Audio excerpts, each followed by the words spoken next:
seu jornal legal. Oi?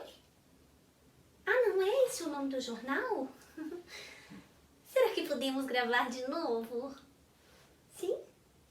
Tudo bem, pode começar. Posso ir? Tá bom. Boa noite, meu nome é Flaviana e esse é o seu jornal normal.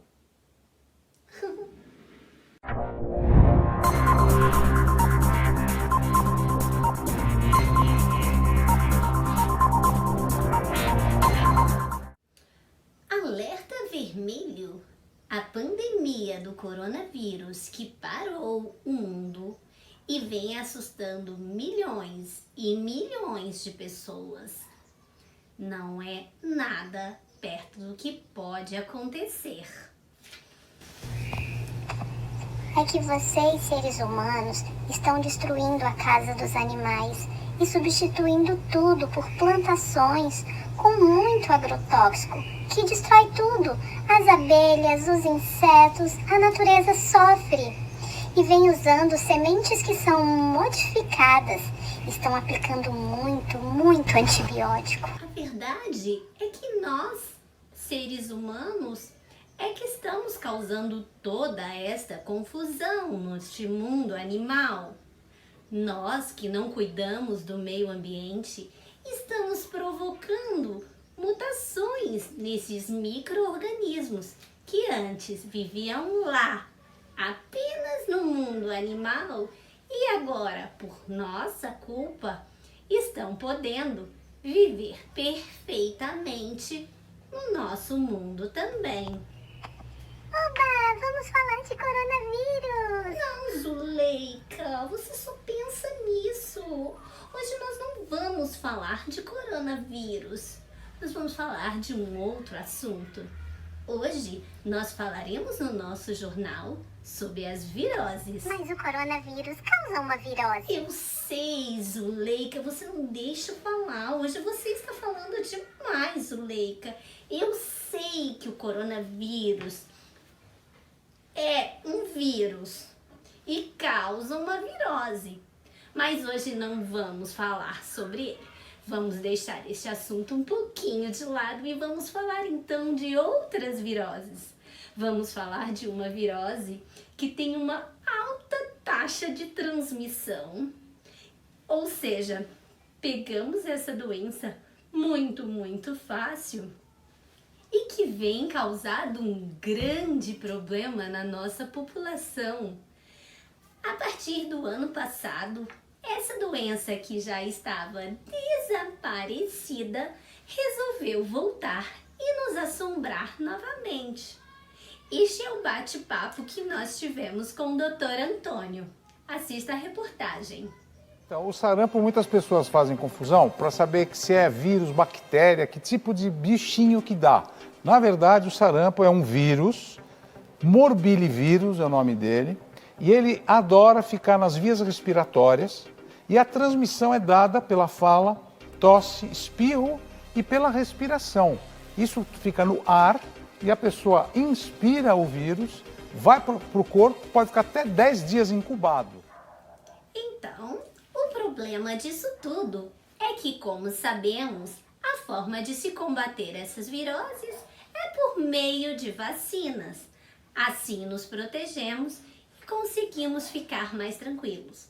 O que acontece, porém, é que vocês não sabem é que existem pessoas que não querem tomar a vacina por causa de vários motivos. E muitas delas por causa de informações que saem por aí bem errada de outros jornais que eu não posso falar o nome, fazendo com que as pessoas acreditem que a vacina pode fazer algum mal. Vamos assistir a reportagem que fala um pouquinho mais sobre isso. Né, Zuleika? Fala alguma coisa. Já são 363 casos confirmados de sarampo no município. Outros 800 estão sendo investigados. A doença, que já tinha sido erradicada, voltou agora, segundo o prefeito, resultado de uma onda de notícias falsas. Muitas vezes as pessoas acabam postando notícias que recebem e não checam isso e acabam repassando, associando a vacina a questões que não têm a menor comprovação científica. O surto não é só na capital paulista e no estado. Em todo o mundo, os casos de sarampo explodiram 300% nesse ano. Aqui na cidade de São Paulo, são quase 3 milhões de pessoas entre 15 e 29 anos que estão desprotegidas. Sarampo não tem tratamento e pode levar à morte. É transmitido rapidamente pelo ar. O doente, antes dos sintomas, pode infectar até 20 pessoas. Dá mais medo do que a vacina. Daí a Mariana topou enfrentar a fobia de agulha e se vacinar. Não dói, você não sente. A mulher falou, já até acabou, aí eu saí. Foi só isso. Muito bem. Agora vamos falar de uma outra doença que também tem deixado os brasileiros de cabelo em pé. É chamada dengue. A dengue é uma doença... Zuleika, o que você tá fazendo aí? Tem um mosquito aqui. Zuleika, você não sabe se comportar num jornal. Vocês me desculpem, Zuleika não sabe ser uma apresentadora assim como eu, Flaviana. Entendem, né? Zuleika, você tem que ficar aqui, Zuleika. Você vai falar para as pessoas que estão nos assistindo. Se comporte, Zuleika. Calma, eu nem falei para eles ainda a respeito disso. Continuando, quietinha, Zuleika. Continuando, esta doença, ela é transmitida por um mosquitinho enjoado. Inclusive tem um aqui me enchendo o saco na orelha. Ai, desculpa, diretor, não vou falar mais. Essa doença, então, que é transmitida por este mosquitinho, tem assustado muitos e muitos brasileiros, principalmente no verão. Vamos assistir, então, a reportagem do nosso colega Jair Ronaldo.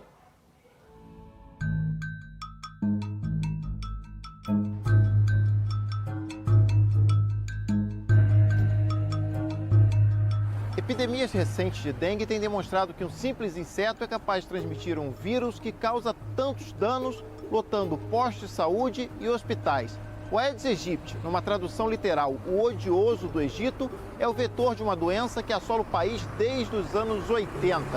O caminho da reportagem de hoje foi atrás de respostas para este mal que assola milhares de brasileiros todos os anos, especialmente no verão. Porque onde é que você vê vala a céu aberto, córregos como esse totalmente poluídos, sem tratamento de esgoto, com uma intermitência no fornecimento da água? É sempre nos bolsões de baixa renda. Pode falar para a população que para ter o máximo de cuidado para não pegar essa doença, porque é uma doença maldita, viu? Onde existe o mosquito, existe o risco de transmissão. A maior epidemia da história do Brasil. Todo mundo entende que eliminar o mosquito é quase impossível. Duas palavras foram introduzidas há pouco mais de 30 anos no vocabulário do brasileiro e não saíram mais. Aedes aegypti, o mosquito transmissor, e dengue, a doença que não dá trégua no verão. Nós conhecemos dengue desde o século XVIII, inclusive nos Estados Unidos. Bom, o dengue, a origem dele é africana, mas ele se expandiu para os outros continentes. Para o Sudeste Asiático, principalmente depois do final da Segunda Grande Guerra, quando a população, em busca de melhores condições de vida, vieram para a cidade. E equipamentos militares abandonados no campo serviram como acúmulo de água e a proliferação do mosquito. O mosquito Aedes aegypti, esse velho conhecido, transmite 4 sorotipos de dengue e mais outras 4 doenças: o Zika vírus, a chikungunya, a febre maiaro e também a febre amarela. Ainda tem muita gente que não dá muita importância para o mosquito, né? Que é um erro que a gente sabe que hoje esse mosquito já tem potencialidade para transmitir mais de 4 tipos de vírus. No início do século XX, no Rio de Janeiro, o médico sanitarista Oswaldo Cruz deu muita importância para esse mesmo mosquito. Na época, o Aedes aegypti era chamado de estegomia fasciata e transmitia a febre amarela. As epidemias se sucediam no verão carioca e as mortes eram inevitáveis. Quando sua campanha de erradicação do vetor começou em 1903, Oswaldo Cruz foi motivo de chacota na imprensa. Ninguém conseguia entender que um simples mosquito era quem transmitia a febre amarela. Prevalecia a ideia de que a febre era resultado do mau cheiro causado pela sujeira. Foi uma campanha massiva de entrar em todas as casas, pulverizar com inseticida bastante forte, e também conscientização da população para poder realmente exterminar o mosquito. E porque as cidades eram bem menores do que hoje em dia são, foi mais fácil conseguir essa conquista. Os índices de febre amarela baixaram significativamente depois de 1908, mas o mosquito Aedes aegypti só foi tido como totalmente erradicado do país em 1955. O Brasil ficou livre do vetor por quase 3 décadas. Ele foi eliminado na década de 50, depois ele foi reintroduzido aqui nas Américas e no Brasil, infelizmente, o mosquito se adaptou muito bem às áreas urbanas, né? Em 1981, a ilha de Cuba, no Caribe, foi alvo de uma nova doença que também atingiu Boa Vista, no então território de Roraima. Mas ninguém deu muita bola para a dengue, uma endemia que dizia respeito apenas à América Central e ao norte do Brasil. Em 1981, nós tivemos uma epidemia que não se sabia bem o que era em Cuba. Uma epidemia que foi com mais de 100 e poucos mortos naquela ocasião. E era de dengue hemorrágico, que se pensou em que fosse meningite, meningococcemia, uma doença outra, mas não se pensou em dengue. Em abril de 1986, porém, o bairro do Prata, em Nova Iguaçu, na Baixada Fluminense, deu alerta. Pessoas estavam adoecendo misteriosamente. Os sintomas? Febre alta, dor de cabeça, fraqueza pelo corpo. Mas não era gripe, não. Porque a gripe também dá febre, também pode dar dor no corpo, também pode dar dor de cabeça, né? Mas quem está gripado ou resfriado geralmente está ali escorrendo o nariz, está tossindo bastante, está com a garganta doendo, né? E isso geralmente não aparece na dengue. Inicialmente, os moradores acreditavam que um vazamento na fábrica da Bayer, no distrito vizinho de Belford Roxo, era responsável pelo mal. Mas o acidente na indústria química tinha sido em fevereiro de 1986. 2 meses já haviam se passado. Não havia relação. Dias depois, a imprensa já noticiava os primeiros casos de dengue em área urbana no país. Não era a Bayer, era o Aedes aegypti. Nova Iguaçu tem cerca de 1.800.000 habitantes. Até agora, 50 mil já foram contaminados. A doença continua a se espalhar. Naquele ano de 1986, foram 300 mil casos de dengue no Rio de Janeiro. A fábrica da Bayer, culpada inicialmente, começou a ser desativada em março de 2015. O Rio da Prata, afluente do Rio Sarapuí, que passa por dentro da comunidade, está mais poluído do que nunca. Muitas outras famílias se instalaram precariamente, no limite dos municípios de Nova Iguaçu e Belford Roxo. E a dengue? Essa continua. Os tantos mil casos da primeira infestação já se multiplicaram. Nos últimos anos, a contagem está na casa dos milhões. Em 2016, foram 1.487.000 casos de dengue e 906 mortes confirmadas. No caso da chikungunya, doença mais nova, foram 263.000 casos, com 159 óbitos que ainda estão sendo investigados. E o Zika vírus infectou 211.000 pessoas. 3 delas morreram. O alto número de nascimentos de bebês com microcefalia em diversos estados foi associado à epidemia daquele vírus. A gente espera algum dia poder dizer que foi uma história do passado.